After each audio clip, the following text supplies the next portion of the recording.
You ask me like I have a choice. Hello indie game fans, it's an action-packed week with some long-in-development titles, first-person action, the return of another indie icon, and possibly the next big thing, so let's begin with SteamDolls' Order of Chaos. A title which I considered putting in my upcoming Metroidvanias video, but thought better of it since it has been in development for a long time, only for them to drop an early access release date for this steampunk-ish title with stealth elements, having the voice of Snake, David Hayter, providing his talents to this game, looking neat but I'm cautious around this, with another action title of interest being Sancticide, a third-person action roguelite in which you play as a sin collector during the biblical end times, in theory having to eradicate all sin in the name of God. But of course, our protagonist embarks on his greatest challenge to date. This is based on a Polish novel series which seems to be pretty popular, with intense looking third-person combat that spans melee weapons, but also guns and magic. The character will have access to purple powers, allowing him to alter time and perception, kinetically manipulate objects and enemies, as well as benefit from passive improvements with the classic roguelite gameplay loop of getting upgrades after you die and looks neat. This video is brought to you by Riff, a freeform tower defense title with a pretty cool, unique cel-shaded 2D art style in which you construct towers to defend against enemies as per genre norms, but where there are pre-designated spots on which to build your defenses. You are free to pick your towers in every scenario, having to figure out the optimal combination to deal with specific compositions of enemies, as well as the layout of the levels themselves, allowing you to creatively experiment, which is the fun of this title. Enemies also come in all sorts of shapes and sizes, and will have two primary behaviors, one type which attacks all offensive towers, and another which targets your generators and your base camp, so you need to strategize around that as well. Juice is the name of the resource that you get during the waves of enemies, which is used to build an upgrade, where beating a level rewards you with prisms, which you use to unlock more new worlds, towers and upgrades, along with awesome music and sound design, with a new public demo releasing today, 10th February 2025, so go play it on Steam and wishlist the game if interested. Love indie games? Sign up to my newsletter to get a weekly dose of what's hot, along with some news and of course, weekly game giveaways, so if interested, link is in the description below. We also have the early access release of Novus Orbis, a roguelite deck builder with a twist, having a countdown system for enemies that determine when they attack, which can even be in the middle of your turn. There's also a combo system where each card has a cost and a combo value, and playing cards in the correct sequence maximizes their effects, while breaking the combo can yield alternative outcomes. The game is also set in a broken world, occurring in a space-time loop, where I do appreciate it when developers bother to explain the run-based structure in this genre. This will be an early access release with 2 character classes to choose from, with a third planned to be added, with each having over 100 class-specific cards across 6 types: attack, skill, equipment, item, special, and affliction, so there's plenty to strategize around, since you can even add blessings, pets, and much more, and will be for fans of the genre, as will be Guns of Fury for Metroidvania fans. Since I had this on my list of games to cover, but the developers confirmed a release date, so here it is, being a run-and-gun action platformer with a sick throwback pixel art look, and essentially seems to be Metal Slug but a Metroidvania. I do love both of those things, so a game like this appeals to me, in which you play as Vincent Fury, a special operative, on a mission to infiltrate a top-secret research facility, rescue a scientist from the villain, and to retrieve his tetracell invention, which the bad guys want to use to make a super weapon. As such, it seems like your classic Saturday morning cartoon kind of plot, which is awesome, with the expected interconnected world filled with enemies, secrets, destructible walls, new abilities and weapons, including access to a mech-like armor, also having alternate endings, looking pretty good and contributes to 2025 being the year of the Metroidvania, with yet another action title of interest being Reality Break, a self-styled space action RPG looter shooter in which you pilot a spaceship playing as a mercenary who gains the ability to alter reality. The core gameplay resembles a twin-stick shooter, but where there is an innovative rewrite mechanic, in which you can modify almost anything in the game, from equipment attributes to unlocking new abilities, to doubling the timer in a mission, resizing a powerful weapon so that it can fit on your ship, and so much more. Of course, balance will be a big factor in this game, since this rewrite ability seems overpowered, with a larger narrative of battling sinister and malevolent forces in the universe and attempting to stop their evil plans. Interestingly, this has an opt-in roguelite element as well, where you can reset the timeline to gain reality points for permanent upgrades. But if you're sick of roguelites, the standard mode is always there and looks neat, where this comes to us from a solo developer and seems impressive. Other games begin with Astronomics, a neat-looking sci-fi space sandbox crafting action-adventure title in which you explore randomly generated asteroids, mining them for resources using robots, and using these to upgrade, repair, and more, all as you save up for a ticket back to Earth. The use of robots for automation instead of conveyor belts is an interesting choice, where you not only have to use worker bots, but also command bots for multitasking, so the way that you set up your mining operations could be interesting. There is an antagonistic force in Space Pirates which you need to fend off, and looks like a pretty good one of these, but if you prefer more action, Darkblade Ascent will be of interest, a first-person slasher but with a roguelike structure, in which you fight your way through dark fantasy locations with randomly generated weapons and upgrades being made by two brothers who did reach out to me, so I wanted to help them along.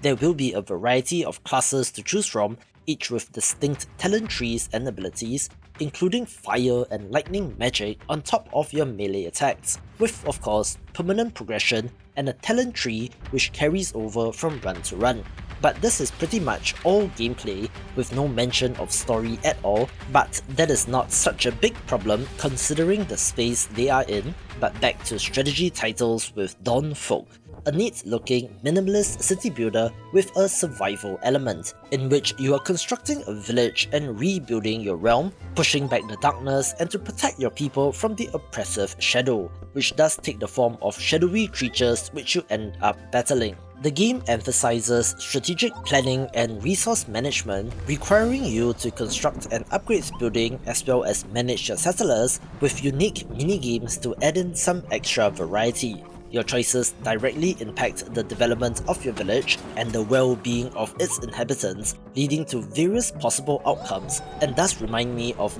.H, which is awesome, so this could be neat, as could be Maraka, a sci-fi action roguelite with physics-based combat, allowing you to harness magnetic forces to push, pull, and propel objects and enemies. Set in a procedurally generated cave system on an alien planet, utilize a magnetic gun to manipulate the environment, turning obstacles into weapons against these frenzied creatures. The fully destructible environment adds a layer of strategy, enabling creative approaches to combat, with a bit of Vampire Survivor style horde survival feel, but not exactly a straight up clone, so it stands out, with extraction shooter elements where you collect resources and have to get out safely if you want to keep them, and looks neat and is the hidden gem of the week,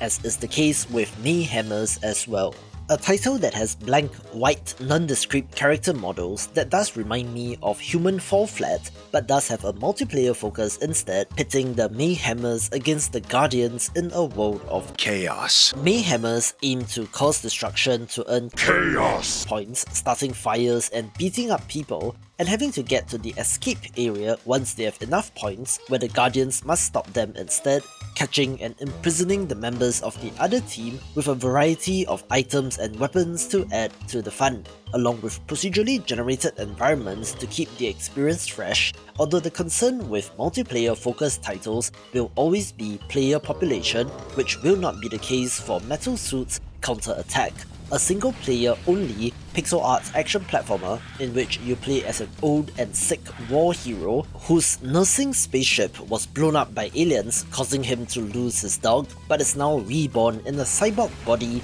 and goes on a quest for revenge. This side-scrolling run-and-gun title emphasizes intense combat, allowing you to utilize various combat suits discovered throughout the game, each with unique features and abilities, giving you plenty of options in combat. There are also 9 mysterious planets in the Helios system to battle on, each hiding their own secrets, and thus have a great pixel art look as well, with a platformer of the roguelite variety instead being Project TACHYON, this time coming to us from a Japanese developer instead of the Korean one of the previous title, where Studio N9 also made the JRPG Aria Chronicle, which is neat, which makes this of interest. You play as Sigma, an agent capable of time travel on a mission to prevent the uprising of artificial intelligence and to fight for the future. Combat here mixes both melee and ranged weapons, although guns do seem to be the priority, having the expected roguelite style upgrades that carry over from run to run.